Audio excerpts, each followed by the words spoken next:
Hello everyone. मैं रवीश कुमार आप लोगों को ज्योग्राफी सब्जेक्ट डील करूंगा।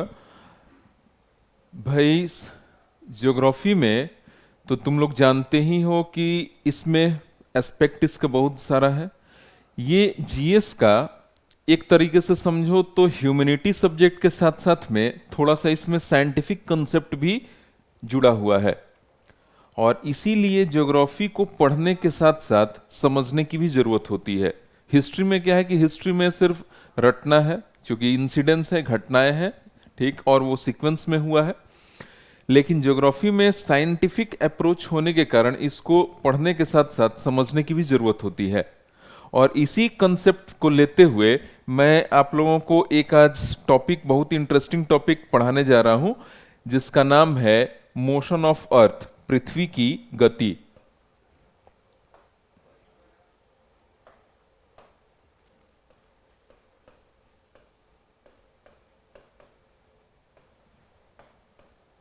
मोशन ऑफ अर्थ, पृथ्वी की गति। देखने में तो ये टॉपिक बहुत आसान लगता है, ठीक, लेकिन इसमें इतने सारे कंसेप्ट छुपे हुए हैं। आज तुम लोग को ये बात का एहसास हो जाएगा कि हाँ, इस तरीके से इस टॉपिक को पढ़ना चाहिए था। चलो भाई, तो ये तुम लोग जानते हो कि जब से हमारी पृथ्वी का फॉर्मेशन हुआ, हमारे अर्थ का फॉर्मेशन हुआ, निर्माण हुआ, तब से पृथ्वी अपने एक्सिस पर रोटेशन या रोटेशनल मोशन करती है। और साथ साथ में सूर्य के चारों तरफ, सन के अराउंड, ये रिवॉल्यूशन या रिवॉल्यूशनरी मोशन करती है। रोटेशन को हिंदी में हम लोग घूर्णन गति कहते हैं और रिवॉल्यूशन को कहते हैं परिक्रमण गति।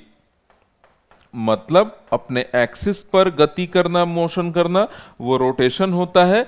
और सन के अराउंड मूवमेंट करना, गति करना, वो रिवॉल्यूशन होता है। चूंकि रोटेशन एक दिन में हो जाता है, 24 घंटे में हो जाता है, इसीलिए रोटेशन को या घूर्णन गति को हिंदी में एक और टर्म यूज करते हैं, दैनिक गति। जबकि रिवॉल्यूशन जो है एक साल में होता है, 365 दिन में या 366 दिन में कंप्लीट होता है, इसीलिए इसको हम लोग वार्षिक गति भी कहते हैं, ठीक। एनुअल मूवमेंट भी इसको हम लोग कहते हैं, वार्षिक गति भी कहते हैं। तो भाई, अब बात आती है, ये रोटेशन और रिवॉल्यूशन क्या है, ये तो आपको कंसेप्ट क्लियर हो गया। लेकिन यहां पर अब इसका आपके एग्जाम में तो ये नहीं पूछेगा कि डिफाइन रोटेशनल मोशन या डिफाइन रिवॉल्यूशनरी मोशन। आपके एग्जाम में क्या पूछा जाएगा? इसका इफेक्ट पूछा जाएगा, ठीक, प्रभाव पूछा जाएगा। रोटेशन या रोटेशनल मोशन,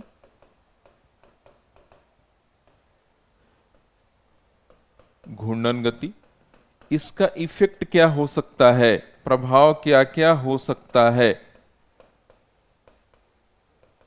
एक दो इफेक्ट तो तुम लोग आसानी से बता देते हो भाई, बहुत आसान, मजा भी आता है, तुम लोग बताते हो भाई। सबसे रोटेशन का कॉमन क्या है? दिन और रात, डे और नाइट का होना। दिन और रात, भाई पृथ्वी अपने एक्सिस पर गति कर रही है, तो जो हिस्सा सूर्य के सामने आ जाता है वहां पर दिन रहता है, और उसके ठीक अपोजिट वाले हिस्से में, उसके ठीक अपोजिट वाले हिस्से में रात होती है। मतलब दिन और रात कैसे होता है? रोटेशन से। अब अगर हम लोग बात करें दूसरे इफेक्ट के बारे में, दूसरा इफेक्ट क्या हो सकता है? तो भाई तुम लोग एक टर्म जानते होगे, ओशन करेंट। एक टर्म होता है ओशियन करेंट, महासागरीय जलधारा, ओशन करेंट। ये क्या है भाई ओशन करेंट, महासागरीय जलधारा? तो ये तुम लोग फिजिक्स में एक टर्म पढ़ते हो, इनर्शिया। इनर्शिया का इफेक्ट होता है ये ओशन करंट। कैसे? तो उसको समझते हैं। अगर ये मान लेते हैं ये अपने पूरे पृथ्वी का सतह है, अर्थ सरफेस है, पृथ्वी का सतह है भाई, अर्थ सरफेस है। अर्थ सरफेस के ऊपर सारे महासागर का पानी मौजूद है, पैसिफिक, अटलांटिक, इंडियन, सबका पानी मौजूद है अर्थ सरफेस के ऊपर। अब अर्थ अपने एक्सिस पर, पृथ्वी अपने अक्ष पर पश्चिम से पूर्व, वेस्ट से ईस्ट डायरेक्शन में रोटेशन करती है, घूर्णन करती है।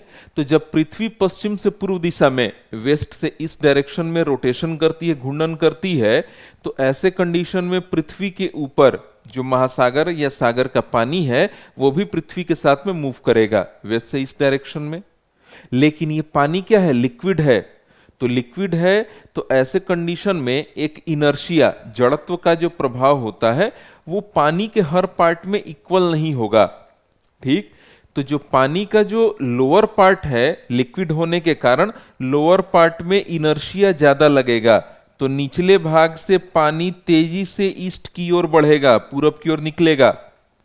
तो ऐसी स्थिति में भाई अब नीचे वाला पानी क्या हुआ? तेजी से आगे की ओर निकल गया, तो ऊपर वाला पानी धीरे धीरे आगे बढ़ रहा है, इनर्शिया कम लग रहा है। तो ऐसी स्थिति में लोअर वाटर जाकर के क्या करेगा? ईस्टर्न भाग में निचले पानी जाकर के पूरब की ओर हाई लेवल कर देगा, तल को ऊंचा कर देगा। तो जो वेस्टर्न भाग है यहां पर क्या रहेगा? यहां पर लो लेवल रहेगा, पानी का तल नीचे रहेगा। और इसीलिए हमेशा वाटर का मूवमेंट किधर से किधर होगा? तो लेवल को बैलेंस करने के लिए, मतलब हाई लेवल से लो लेवल के तरफ पानी मूव करता है, मतलब ईस्ट से वेस्ट डायरेक्शन में, पूर्व से पश्चिम दिशा में पानी मूव करेगा ऊपरी सतह का, अपर सरफेस वाटर। और इसी अपर सरफेस वाटर के हॉरिजॉन्टल मूवमेंट को हम लोग कहते हैं ओशन करेंट, महासागरीय जलधारा। तो अगर आपसे पूछता है कि महासागरीय जलधारा ओशन करेंट के फॉर्म होने में किसका इफेक्ट होता है, तो सबसे ज्यादा इफेक्ट इस रोटेशन का होता है। क्यों? क्योंकि जब से पृथ्वी बनी है, पृथ्वी अपने एक्सिस पर, अर्थ अपने एक्सिस पर कॉन्स्टेंटली रोटेट कर रही है। ठीक, हाँ, ये अलग बात है कि ओशन करंट के फॉर्म होने में टेम्परेचर और प्रेशर, आइसबर्ग, ये सब बहुत सारे फैक्टर का इफेक्ट होता है। लेकिन अगर बात करें कि सबसे ज्यादा इफेक्ट कौन करता है, तो ये रोटेशन, घूर्णन। क्लियर? मतलब दूसरा इफेक्ट क्या हो सकता है? सेकेंड इफेक्ट है फॉर्मेशन ऑफ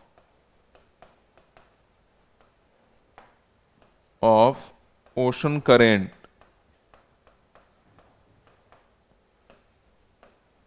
महासागरीय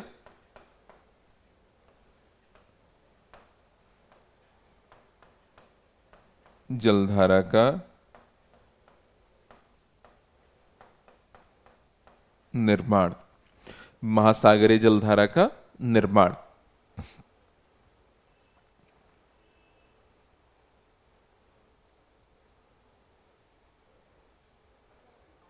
क्लियर? चलो नेक्स्ट, अगर हम लोग बात करें इफेक्ट, प्रभाव, किसकी बात कर रहे हैं? रोटेशन की, रोटेशन या रोटेशनल मोशन की, घूर्णन गति के प्रभाव की हम लोग बात कर रहे हैं। घूर्णन गति के प्रभाव की बात कर रहे हैं। तो इफेक्ट या प्रभाव तीसरा क्या हो सकता है? थर्ड इफेक्ट क्या होगा? चेंज इन ग्रेविटेशनल फोर्स,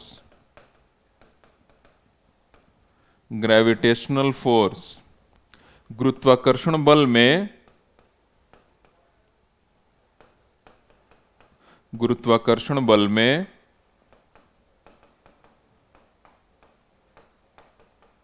परिवर्तन। चेंज इन ग्रेविटेशनल फोर्स, गुरुत्वाकर्षण बल में परिवर्तन। अब आप लोग जानते हो कि भाई ग्रेविटेशन ठीक रोटेशन के उल्टा काम करता है। मतलब पृथ्वी जहां पर सबसे तेज रोटेट करेगी, यह ध्यान रखना है, वहां पर ग्रेविटेशन सबसे कम होता है। तो पृथ्वी का सबसे तेज रोटेशन कहां होता है? सबसे तेज कहां घूमती है? तो इक्वेटर पर, विषुवत रेखा के भाग। और सबसे कम कहां रोटेशन होता है? तो पोल पर। तो इसीलिए इक्वेटर पर ग्रेविटेशन सबसे कम लगता है और पोल पर ग्रेविटेशन सबसे अधिक होता है। तो ये किसके कारण हो रहा है? तो ये ध्यान रखना है, रोटेशन के कारण हो रहा है। और क्या हो सकता है? Fourth effect. तो फोर्थ इफेक्ट ये भी बहुत इंटरेस्टिंग है। Change in direction of wind, पवन की दिशा में परिवर्तन, पवन की दिशा में परिवर्तन। अच्छी बात है भाई।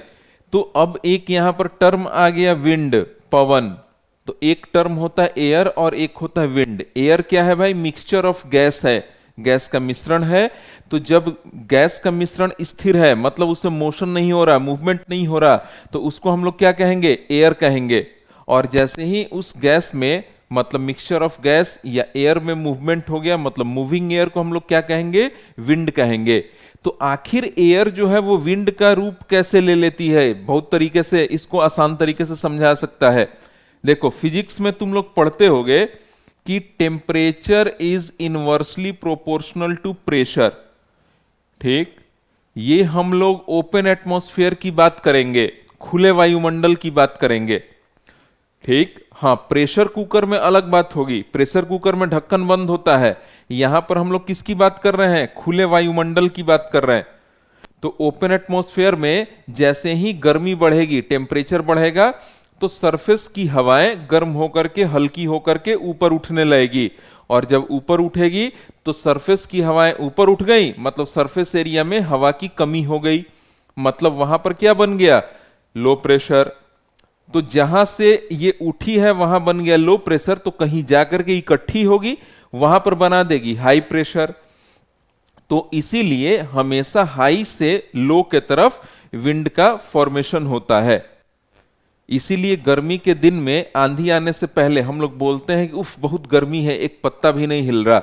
इसका मतलब है कि सरफेस की सारी हवाएं वहां से ऊपर उठ चुकी हैं और सरफेस पर उतनी ही एयर मौजूद है जितने से कि हम ब्रीथ कर रहे हैं, मतलब वहां पर लो प्रेशर बना है। तो आसपास के एरिया में जहां पर वो विंड जाकर के, सॉरी, एयर जाकर के इकट्ठी होगी, वहां पर हाई प्रेशर। इसीलिए गर्मी के दिन में जब आंधी आती है उसके पहले, थोड़ी देर पहले खूब गर्मी लगेगा और वही गर्मी से लो प्रेशर बनेगा। तो आसपास जहां पर हाई प्रेशर रहेगा उसको फील करने के लिए तेज मूवमेंट होता है, तो उसको हम लोग स्टॉर्म कह देते हैं, आंधी कहते हैं। अगर नॉर्मल मूवमेंट होगा तो उसको हम लोग विंड कहेंगे। क्लियर? तो अब भाई बात आती है कि विंड का फॉर्मेशन तो टेम्परेचर और प्रेशर के रिलेशन से हो गया, लेकिन ये विंड का डायरेक्शन कैसे बदलेगा? ये काफी साइंटिफिक चीज है। चलो इसको भी समझाते हैं हम। अगर ये मान लेते हैं ये अपनी पूरी पृथ्वी है, अर्थ है, ये मान लेते हैं इक्वेटर है, 0 डिग्री विषुवत रेखा, यहां पर है नॉर्थ पोल और यहां पर हो गया साउथ पोल। तो ये हो गया भाई नॉर्दर्न हेमिस्फेयर। ध्यान से समझना, इसको पूरा साइंस है यहां पर। नॉर्दर्न हेमिस्फेयर,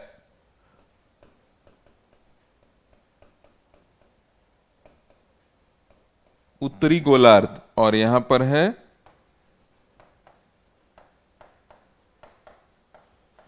सादर्न हेमिस्फेयर,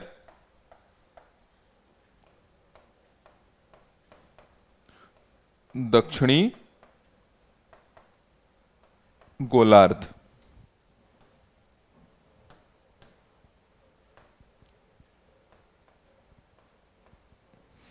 दक्षिणी गोलार्ध, नॉर्दर्न हेमिस्फेयर, उत्तरी गोलार्ध। क्लियर है? चलो भाई, अब तुम लोग एक फोर्स के बारे में पहले जानते होगे, कोरियलिस फोर्स, कोरियलिस बल। तो कोरियलिस फोर्स या कोरियलिस बल क्या होता है ये पहले समझ लो। ये कोरियलिस नाम के एक वैज्ञानिक थे, इन्होंने एक फोर्स को डिस्कवर किया और उसी का नाम रखा गया कोरियलिस फोर्स, कोरियलिस बल। ये कोरियलिस फोर्स जो होता है वो मैक्सिमम कहां होता है? तो ये ध्यान रखना है कि ये अर्थ के रोटेशन के उल्टा ये काम करेगा। मतलब जैसे ग्रेविटेशन अर्थ के रोटेशन के उल्टा काम करता है, वैसे ही कोरियलिस फोर्स भी उसके ठीक अपोजिट, उल्टा काम करेगा। तो अगर हम यहां पर ये समझ ले पहले कि सबसे तेज रोटेशन कहां है, तो इक्वेटर पर क्या है, मैक्सिमम रोटेशन, मैक्सिमम रोटेशन, सबसे तेज घूर्णन कहां है भाई, इक्वेटर पर। और पोल पर क्या है, मिनिमम रोटेशन, क्या है भाई, मिनिमम रोटेशन, सबसे धीरे घूर्णन, सबसे धीरे घूर्णन पोल पर, नॉर्थ पोल और साउथ पोल पर।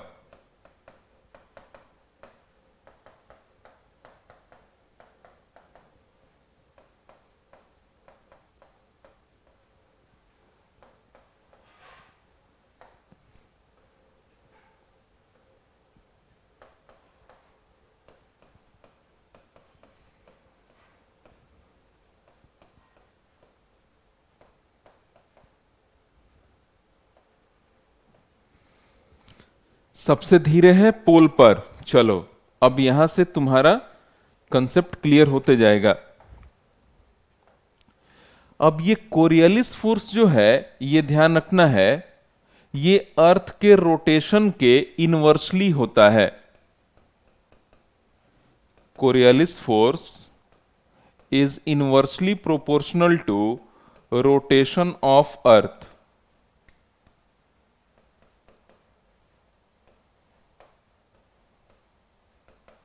पृथ्वी, ये एकदम फॉर्मूला दिमाग में रख लो, ये बैठा लो एकदम फॉर्मूला। कोरियलिस बल जो है वो पृथ्वी के घूर्णन के व्युत्क्रमानुपाती है, इनवर्सली है। इसका मतलब है भाई, अर्थ सबसे तेज कहां घूम रही है, इक्वेटर पर। इसका मतलब है कि इक्वेटर पर कोरियलिस फोर्स सबसे कम होगा, और अर्थ सबसे धीरे घूम रही है नॉर्थ पोल और साउथ पोल पर। इसका मतलब है कि पोल पर कोरियलिस फोर्स क्या होगा, मैक्सिमम होगा। तो Coriolis force is that force which create deviation in direction of wind and water. Coriolis बल ऐसा बल होता है जो पवन और जल के प्रवाह की दिशा में परिवर्तन लाता है। तो अब भाई कोरियलिस फोर्स आ गया, और कोरियलिस फोर्स जो है अर्थ के रोटेशन के इनवर्सली है। तो अब यहां पर समझ लो, एकदम जबरदस्त कंसेप्ट आने वाला है। अब यहां पर समझ लो कि अगर नॉर्दर्न हेमिस्फेयर में, अगर उत्तरी गोलार्ध में विंड मूव कर रही है, पवन गति कर रही है पूर्व से पश्चिम दिशा में, विंड मूव कर रही है पूर्व से पश्चिम दिशा में,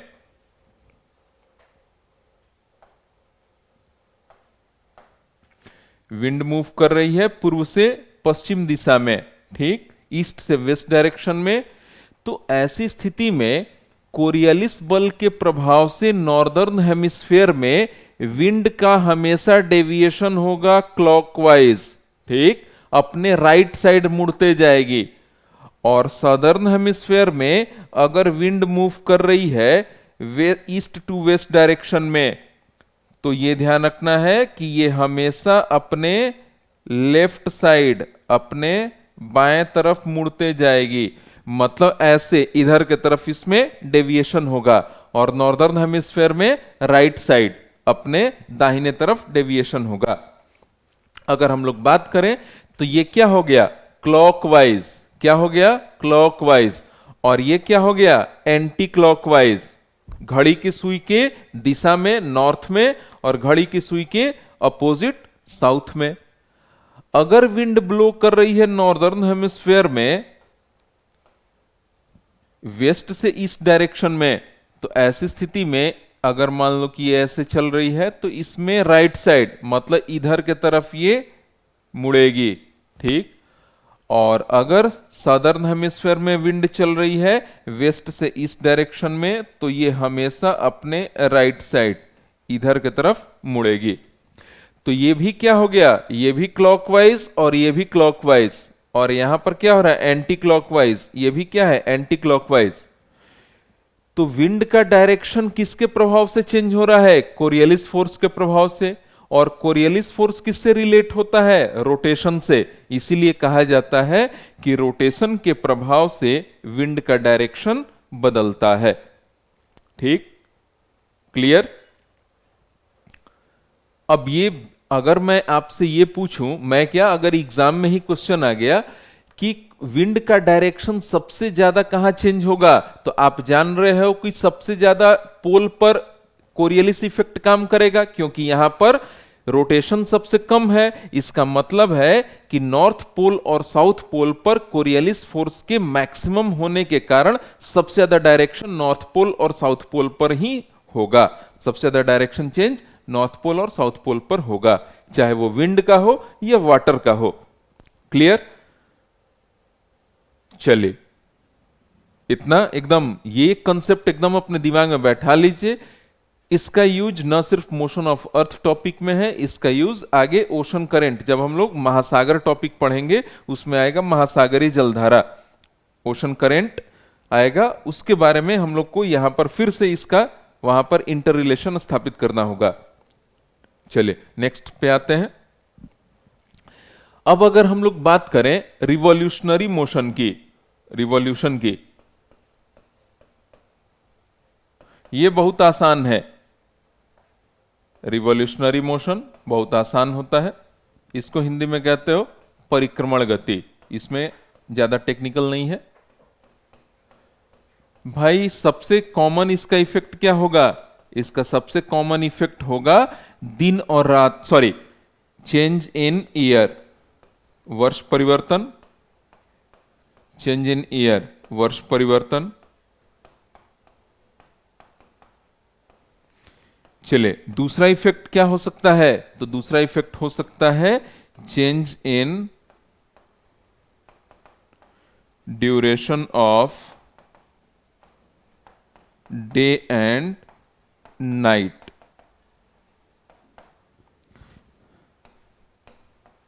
दिन और रात की अवधि में परिवर्तन, दिन और रात की अवधि में परिवर्तन। अब ये कैसे भाई, तो तुम लोग कभी कहते हो कि आज सबसे बड़ा दिन है, आज सबसे छोटा दिन है, आज दिन रात बराबर है। तो जैसे जैसे सन का परपेंडिकुलर कंडीशन अर्थ के अलग अलग पार्ट के ऊपर होता है, वैसे वैसे डे और नाइट का ड्यूरेशन चेंज होगा। तो अगर सन इक्वेटर के ऊपर परपेंडिकुलर होगा तो पूरे जगह दिन रात बराबर होगा। अगर नॉर्दर्न हेमिस्फेयर में सन होगा तो नॉर्दर्न हेमिस्फेयर में बड़ा दिन होगा, तो साउथ में क्या होगा, छोटा दिन उस दिन होगा। तो सन के जो परपेंडिकुलर कंडीशन फॉर्म होता है, उसी के बेसिस पर डे और नाइट का कंडीशन चेंज होते रहता है। अब ये हम लोग आगे पढ़ेंगे कि किस दिन बड़ा दिन होगा, किस दिन छोटा दिन होगा, किस दिन दिन रात बराबर होगा, डे और नाइट इक्वल होगा। थर्ड कंडीशन क्या हो सकता है भाई, तो formation of condition of eclipse, ग्रहण की स्थिति का निर्माण। ग्रहण जो लगता है, जानते हो लोग, तुम लोग अब भाई जानते हो कि जब भी ग्रहण लगेगा, जैसे सूर्य ग्रहण, तो सूर्य ग्रहण में क्या है भाई, सन है, मून है और अर्थ है, ऐसा है कुछ।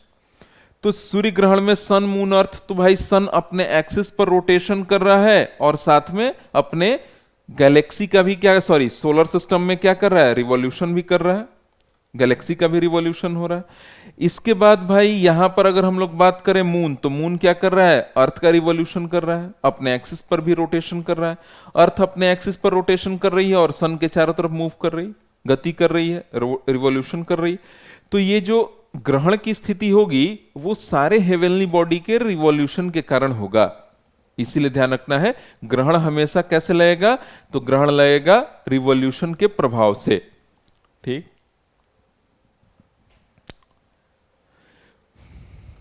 और क्या है भाई, फोर्थ अगर मैं बात करूं, फोर्थ इफेक्ट क्या हो सकता है, तो तुम लोग यूनिवर्स टॉपिक में पढ़े होंगे कि भाई एक होता है पेरीहेलियन और एक होता है एपहेलियन। पेरिहेलियन मतलब उपसौर और एपहेलियन मतलब अपसौर। तो पृथ्वी जब सूर्य के नजदीक होती है तो इसको कहा जाता है उपसौर, और पृथ्वी जब सूर्य के सबसे दूर होती है तो इसको कहा जाता है अपसौर। ठीक, देखते हैं फोर्थ इफेक्ट क्या हो सकता है भाई। Formation of condition of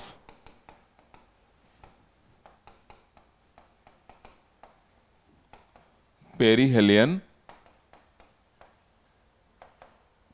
aphelion, उपसौर और अपसौर की स्थिति का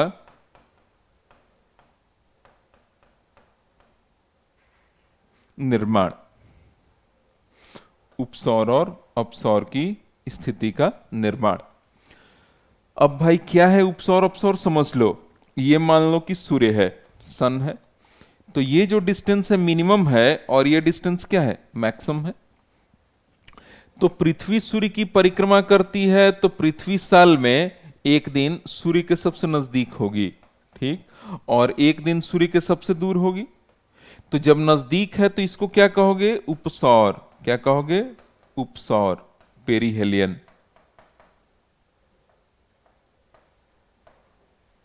पेरिहेलियन उपसौर है, और जब दूर है तो इसको क्या कहोगे, एपहेलियन, अपसौर। तो उपसौर और अपसौर कैसे बन रहा है, उपसौर और अपसौर बन रहा है इस रिवॉल्यूशन के कारण, ठीक। इसीलिए कहा जाता है कि उपसौर और अपसौर रिवॉल्यूशन का रिजल्टेंट है। अब यहीं पर मैं तुमसे एक क्वेश्चन पूछूंगा कि भाई पृथ्वी सूर्य के सबसे नजदीक मतलब उपसौर किस दिन होता है, तो यह ध्यान रखना है किस दिन होता है, 3 जनवरी को, और सबसे दूर किस दिन होती है, तो यह होता है 4 जुलाई को। अब फिर तुम यहां पर कंफ्यूज हो गए कि सर 3 जनवरी को तो विंटर होता है, तो भाई इस दिन तो गर्मी होनी चाहिए। तो बाबू ये जान लो कि पृथ्वी पर सिर्फ इंडिया नहीं है, हम लोग कहां पर हैं, नॉर्दर्न हेमिस्फेयर में, और इस समय सूर्य कहां होता है, परपेंडिकुलर, सादर्न हेमिस्फेयर में। इसीलिए देखते हो कि विंटर के समय में जब हमारे यहाँ विंटर रहता है, ऑस्ट्रेलिया जैसे जो दक्षिणी महाद्वीप में, सॉरी दक्षिणी गोलार्ध सदर्न हेमिस्फेयर में जो देश हैं, वहां पर इतनी गर्मी पड़ती है कि वहां जंगलों में आग हो जाती है। क्यों, क्योंकि एक तो सन परपेंडिकुलर है, और दूसरी बात कि इस समय पृथ्वी सूर्य के नजदीक भी है तो हाई टेम्परेचर रहता है। बात समझ में आ रही है। तो 3 जनवरी को पृथ्वी सबसे नजदीक होती है और 4 जुलाई को पृथ्वी सबसे दूर होती है सूर्य के। क्लियर। एक और इसका कॉमन सा इफेक्ट मैं आपको यहां पर आज डिस्कस करूंगा, एग्जाम में पूछा भी है। एक टर्म आप लोग पढ़ते हैं संक्रांति, सॉल्स्टिस। तो सॉल्स्टिस क्या होता है, संक्रांति क्या होता है, तो पृथ्वी के अलग अलग भाग के ऊपर, अलग अलग पार्ट के ऊपर जो परपेंडिकुलर कंडीशन होता है, जो लंबवत स्थिति होती है, उसी को कहा जाता है संक्रांति, सॉल्स्टिस। तो ये कैसे होता है परपेंडिकुलर, तो ड्यू टू रिवॉल्यूशन, रिवॉल्यूशन के कारण। तो लिख लें, formation of condition of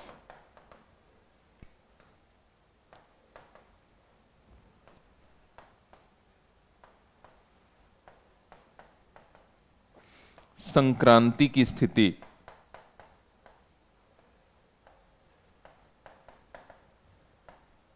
Sankranti की स्थिति का निर्माण।